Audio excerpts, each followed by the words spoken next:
So now we know about confidence intervals and we know about hypothesis testing.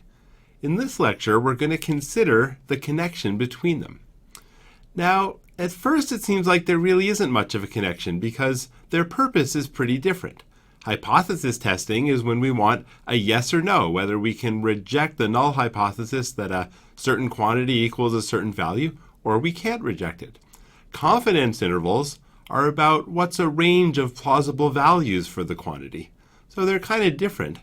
And indeed, we've seen, for example, we've done one-sided hypothesis tests and two-sided hypothesis tests, but we've only done two-sided confidence intervals.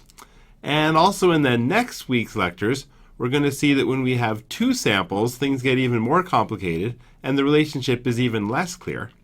But despite all that, there is one nice clear connection between two-sided hypothesis tests and two-sided confidence intervals that we're now going to explore. As a first example, let's think one more time about flipping that bottle cap and it comes up either red or silver, and we had some data and we wanted to know the probability that it would come up red. So let's just remember what we said in that case about both the confidence intervals and hypothesis testing. So for the bottle cap, as far as hypothesis testing, we wanted to test the null hypothesis that the probability of getting red was just 0.5 versus the alternative hypothesis that it was some other value besides 0.5.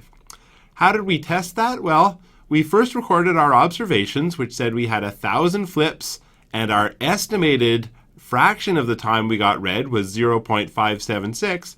And in particular, that meant that the difference between the observed fraction and the hypothesized fraction for the null hypothesis was 0.576 minus 0.5, or 0.076.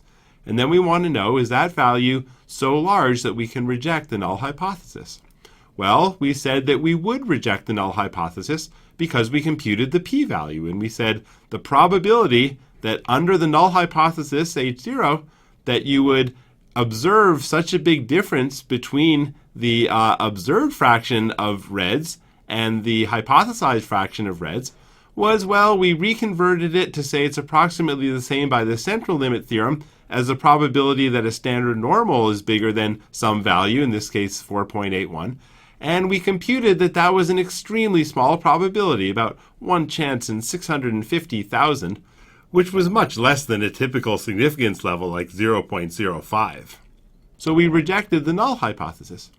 As far as confidence intervals, that was kind of different. We said, well, the confidence interval, at least the 95% confidence interval, would be found by taking, well, our estimated fraction p hat plus or minus something. And in this case, that plus or minus was, first of all, 1.96, that magic critical value for the standard normal distribution, and then multiplied by the standard deviation. In this case, it was the square root of p times 1 minus p over n. And that gave us a certain confidence interval from 0.532 to 0.620. And we notice that that confidence interval, it misses the value 0.5. 0.5 is not in that confidence interval. So what does that mean? Well, there's two different things we can say. One is that we did a hypothesis test for whether 0.5 could be considered a possible value for the probability of getting red, and we said no, we reject that. Then we computed a confidence interval, and we said that confidence interval missed the value 0.5. So we kind of got a similar conclusion in two different ways.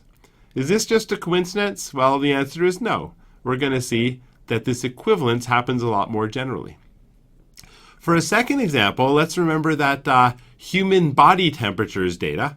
So remember there we were testing whether it's true that the normal human body temperature is equal to 37 degrees Celsius, and we were comparing that null hypothesis to the alternative hypothesis that mu is not equal to 37. Now again, this was a two-sided test, and again we had some observations. In this case, we had 130 different human observations, and the observed value of the difference between the mean that we got minus 37, our hypothesized value, was this 0.19487, and we also had an estimate for the standard deviation s. And again, we decided to reject the null hypothesis that the true normal body temperature was 37 degrees, and we rejected it because, again, we computed a p-value.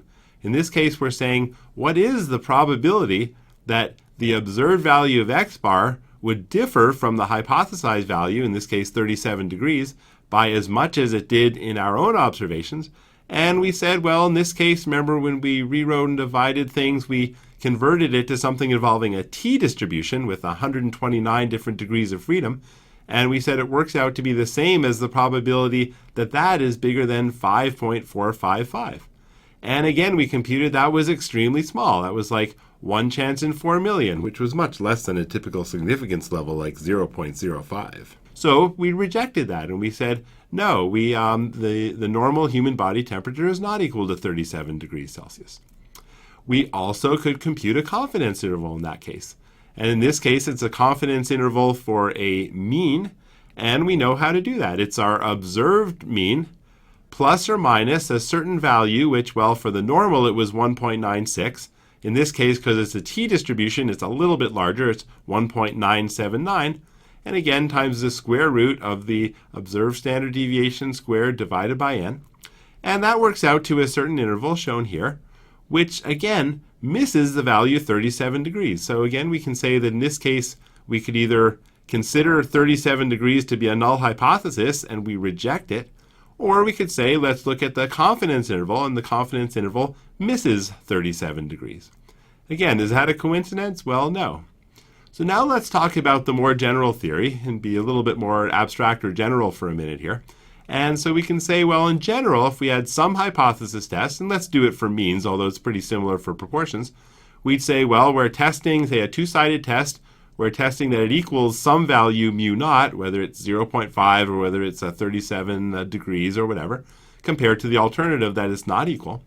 In this case, well, we get some observations, some number n of observations, and some observed mean value x bar, and some observed standard deviation s.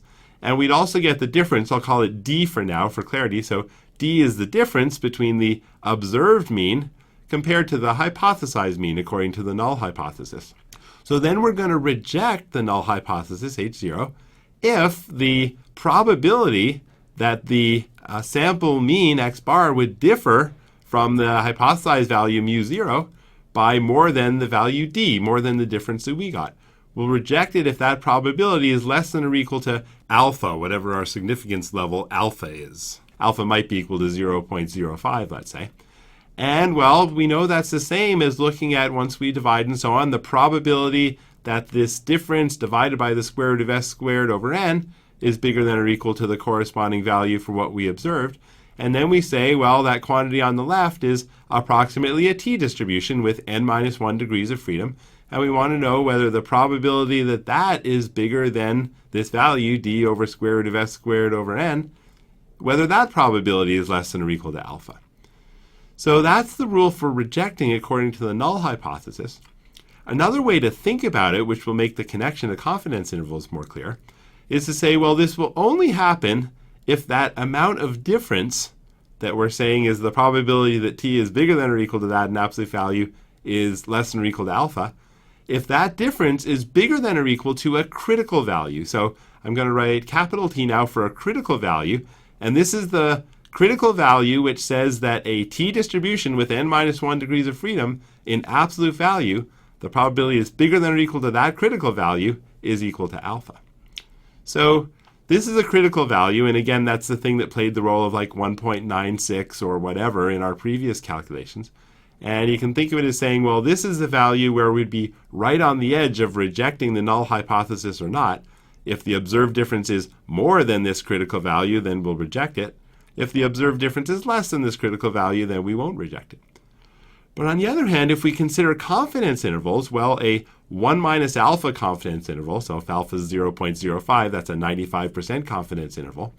Well, for mu, well, it's our observed x bar plus or minus what? Well, that critical value, like 1.96 or whatever, times the square root of s squared over n. That's our formula that we had before. So when will that miss mu 0, our hypothesized null value? Well, it will miss it if the observed difference, x bar minus mu naught, is bigger than or equal to this critical value times this square root of s squared over n. But if you think about it, that's exactly equivalent. It's the same thing, because if the confidence interval misses this value, so it means that this absolute difference is bigger than or equal to this value, well, that's exactly the same as saying that the probability that the p-value for the null hypothesis would be less than or equal to alpha. So we would then reject it. So in other words, it turns out, and if you didn't follow all this algebra, that's okay. It's just making a general statement related to what we already saw in the examples, that if you're just considering a single sample like we are so far, and if you're considering a two-sided test versus a two-sided confidence interval, then it turns out to be exactly the same thing at whatever significance level like alpha, if you say that you will reject the null hypothesis, or if you say that the corresponding confidence interval does not include the null hypothesis value. So in this way we see that there are actually some connections. There's still kind of different ways of thinking. A hypothesis test is deciding yes or no whether or not we're going to reject a value. The confidence interval is giving a range of plausible values, but they have this connection that the range of plausible values will include a certain particular value if and only if that particular value would have been rejected by the corresponding hypothesis test. So this is a way to think about these two different subjects as being in a way kind of the same.